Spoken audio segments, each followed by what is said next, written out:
When you hit a certain age, and I mean this, when you hit a certain age in life, it is extremely important that you show some form of maturity.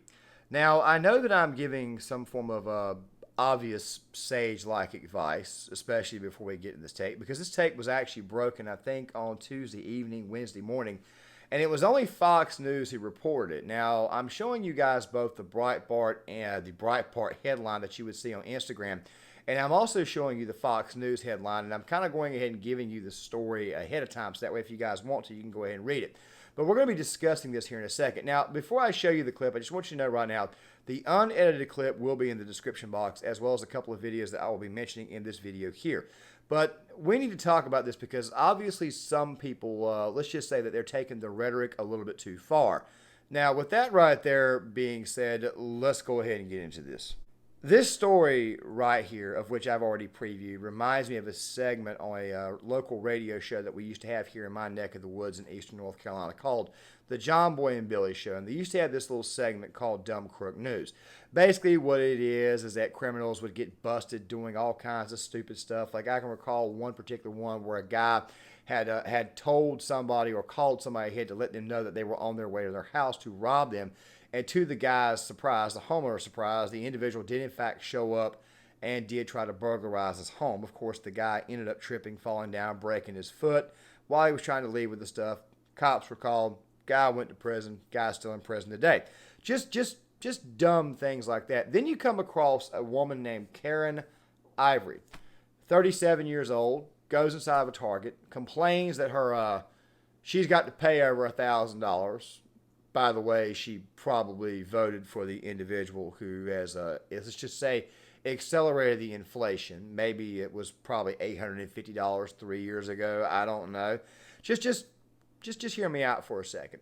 As she's using this opportunity after she just got punched in the loss prevention office as a Rosa Parks moment, sounds to me like maybe somebody might be trying to take advantage of or gain the system, or at least trying to gain off this constant racial rhetoric. Now, guys, with that right there being said, I'm going to roll the clip and we're going to come on the other side. I'm going to go ahead and tell you exactly why it is that I think this incident right here could just be another person trying to get in their house to rob them. And to the guy's surprise, the homeowner's surprise, the individual did in fact show up and did try to burglarize his home. Of course, the guy ended up tripping, falling down, breaking his foot while he was trying to leave with the stuff. Cops were called. Guy went to prison. Guy's still in prison today. Just dumb things like that. Then you come across a woman named Karen Ivory, 37 years old, goes inside of a Target, complains that she's got to pay over $1,000. By the way, she probably voted for the individual who has, let's just say, accelerated the inflation. Maybe it was probably $850 3 years ago. I don't know. Just hear me out for a second. As she's using this opportunity after she just got punched in the loss prevention office as a Rosa Parks moment, sounds to me like maybe somebody might be trying to take advantage of or gain the system, or at least trying to gain off this constant racial rhetoric. Now, guys, with that right there being said, I'm going to roll the clip and we're going to come on the other side. I'm going to go ahead and tell you exactly why it is that I think this incident right here could just be another person trying to get money.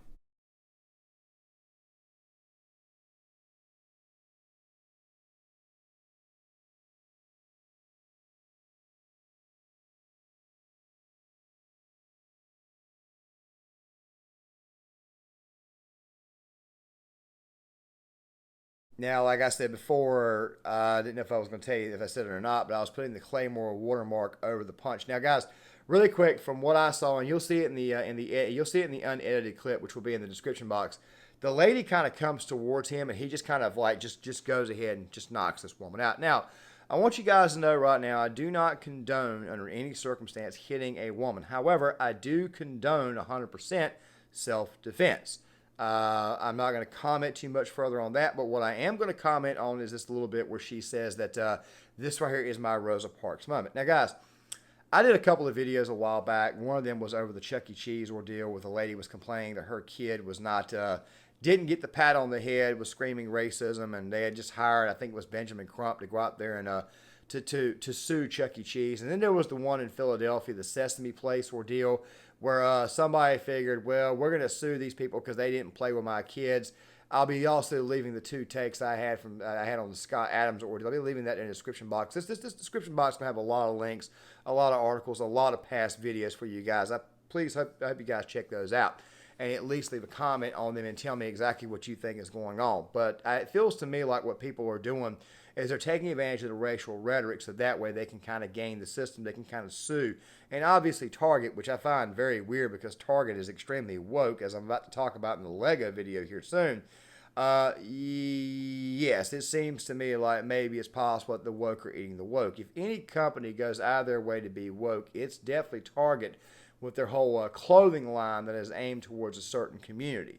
However, this lady right here getting upset about paying $1,000 when she thinks that she should not have to pay that much. I hate to tell you this, hon, but the price is the price. I used to work a lot of retail, and I'll be bringing that up in the Lego video here soon. The fact of the matter is this right here. You can't just go out of your way to tell the cashier, who, by the way, is not making a whole lot of money, that she's full of white privilege, that she's probably rich. I don't know if you know this or not, but those cashiers don't really make a whole lot of money.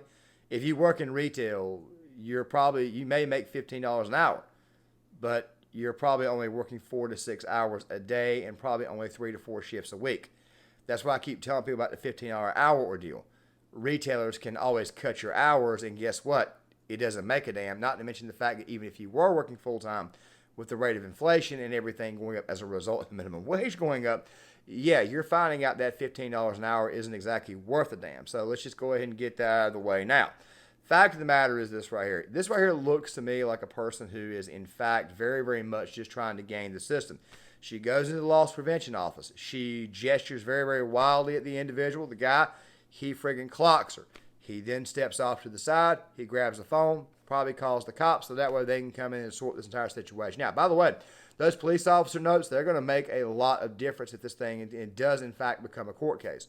Now, me personally, I don't think this lady is going to be filing a lawsuit, but I think this is what this was. She was attempting to file a lawsuit to see if she had somewhat of a case, but she obviously must have forgotten that there are, in fact, security cameras in all of these stores, and guess what?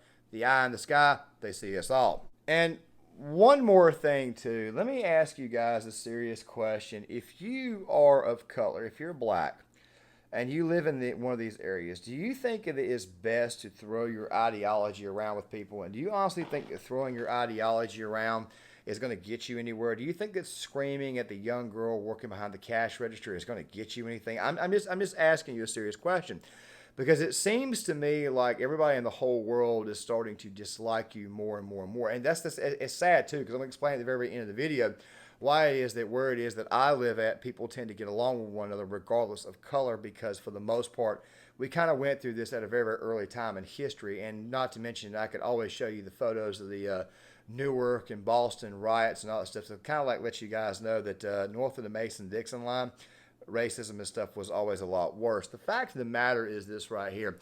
If you are screaming at a girl working behind the counter, and if you're trying to lunge at somebody or you're about to attack somebody and you're screaming reparations, wouldn't that kind of tell people that they wouldn't want to pay you? I mean, I'm pretty sure that nobody wants to pay the person who's about to attack them. I mean, I've already told you guys this platform once before that I'm not in favor of reparations, but then again, though, this video is not about reparations at all. However, I do need to say this right here.